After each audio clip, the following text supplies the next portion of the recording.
Нема потврда за точната бројка на цивили бегалци од Авганистан кои треба да пристигнат во Северна Македонија. Се зависи од ситуацијата на аеродромот во Кабул и распределбата на луѓето кои се евакуираат од оваа земја. Бројките никој не може уште да ги каже, затоа што и оние кои што беа потврдени 650, 730, 780, еве вчера попладне дел се откажани затоа што отишле на некоја друга дестинација, не можеме да ги покажеме, да ги потврдиме точно кои ќе бидат бројките. До сега бројката е 750, не можам да кажам во моментот дали тоа ќе биде 800 или дали дел од тие што потврдиле како што беше случајот претходно што го кажав, евентуално нема да може да стигнат, така да таа бројка флуктуира, меѓутоа секогаш е во рамките на можностите кои што владата ги проценува дека ние можеме привремено да ги згрижиме тие луѓе. Станува збор за привремен престој од 90 дена за овие бегалци.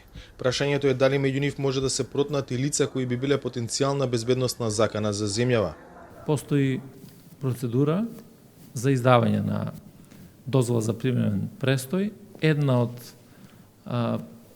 Еден дел од процедурите е секако и правење на безбедносна проверка преку Агенцијата за национална безбедност. Така да службите се во постојана комуникација со сите наши релевантни фактори во однос на тоа кои се луѓето кои што треба да пристигнат и апсолутно секој еден кој што представува било каков ризик, ние нема да дозволиме да биде на територијата на државата. Премиерот повтори дека Северна Македонија самата се понудила да помогне за како што вели заедно со стратешките партнери да ја сподели одговорноста.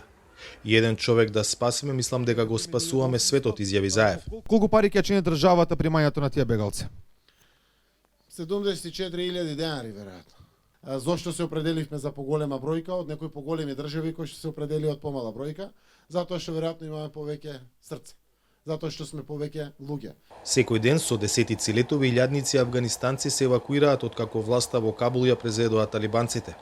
Дел од овие цивили привремено треба да бидат сместени во земјава во околината на Скопје, се до нивното заминување на крајните локации. За Гласот на Америка, од Скопје, Владимир Мирчевски.